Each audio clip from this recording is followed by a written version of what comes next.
दुनिया में जहां वर्चस्व की लड़ाई हो, अमेरिका दुनिया की सब सर्वशक्तिशाली कंट्री के रूप में जहां जाना जाता हो, वहीं चीन भी इस दुनिया पर वर्चस्व अपना स्थापित करना चाहता है।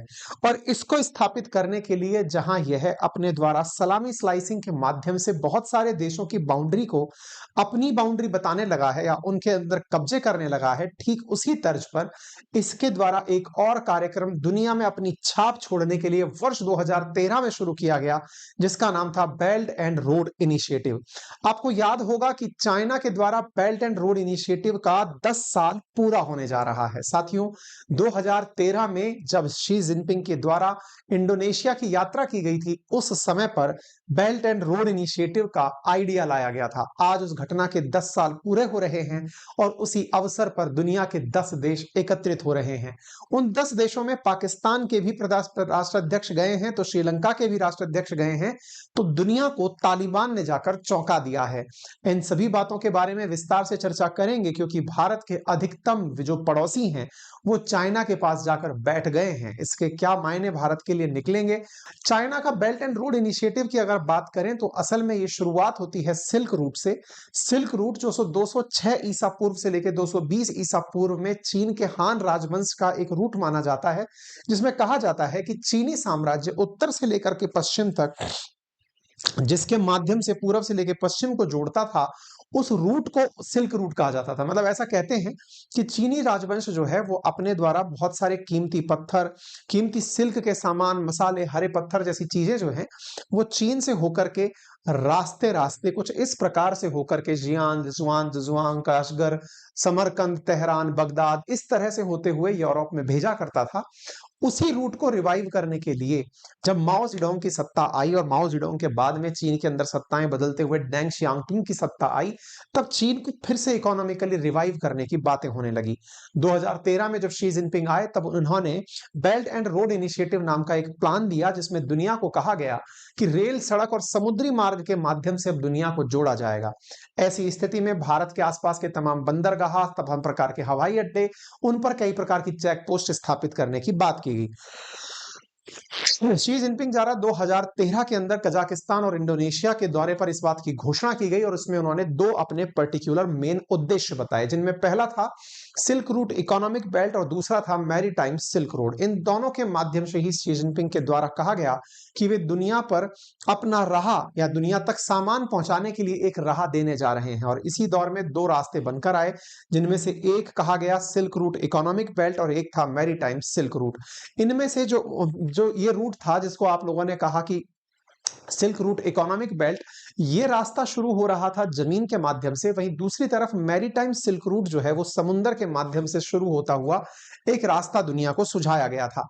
लेकिन इन सभी रास्तों में जो सबसे कॉमन चीज थी वो थी भारत को घेरना, और इसी के काउंटर में भारत ने भी चीन को घेरते हुए दुनिया के कई देशों में अपने अड्डे बनाए थे। मेरे प्यारे साथियों, अब तक की जो स्थिति है उसमें बेल्ट एंड रोड इनिशिएटिव के माध्यम से दुनिया के लगभग 140 से ज्यादा देश इस इनिशिएटिव का हिस्सा हो चुके हैं। अफ्रीका के 40 देश, यूरोप और सेंट्रल एशिया के 34 देश, लैटिन अमेरिका के 19, ईस्ट एशिया और पैसिफिक के 24 देश, साउथ ईस्ट एशिया के 6 देश, मिडिल ईस्ट और नॉर्थ अफ्रीका के 17 देश इसमें शामिल हो चुके हैं।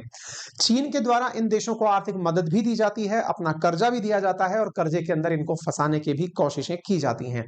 फिलहाल इस पूरे प्रक्रम के 10 साल कंप्लीट होने पर दुनिया के सारे देश चीन के अंदर 17 और 18 अक्टूबर के दिन एकत्रित हो रहे हैं। बड़ा सवाल है कि यहां पर चीन क्या इजराइल के ऊपर कोई बयान दे पाएगा।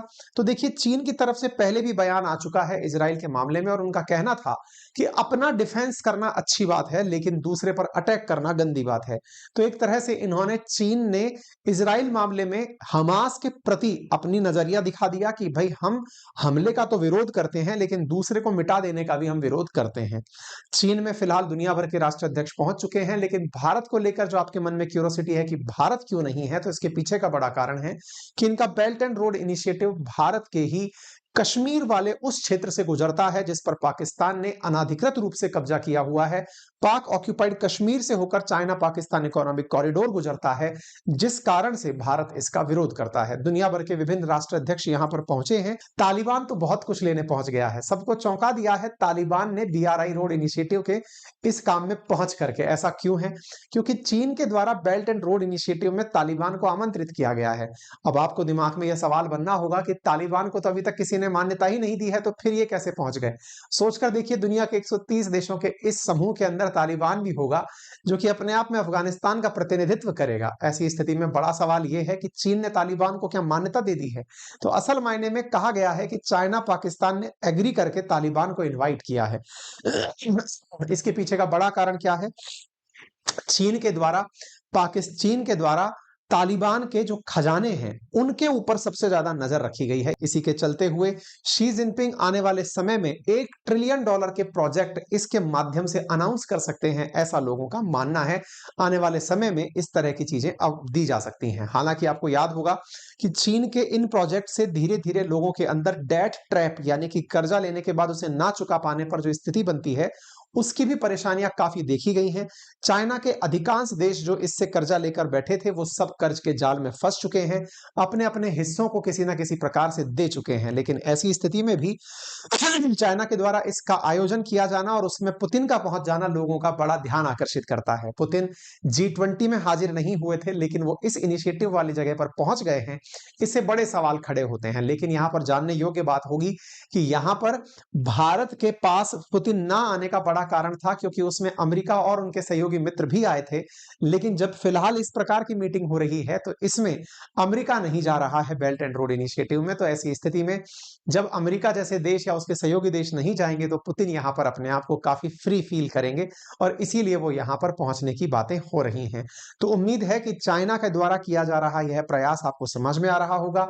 पुतिन फिलहाल के लिए यहां पहुंच चुके हैं। दुनिया भर की जो नई डायनामिक्स बनेंगी, उनकी चर्चाएं यहां पर होंगी। इंडिया को पहले भी 2017 और 19 में यहां बुलाया गया था, लेकिन भारत यहां पर हाजिर नहीं हुआ था।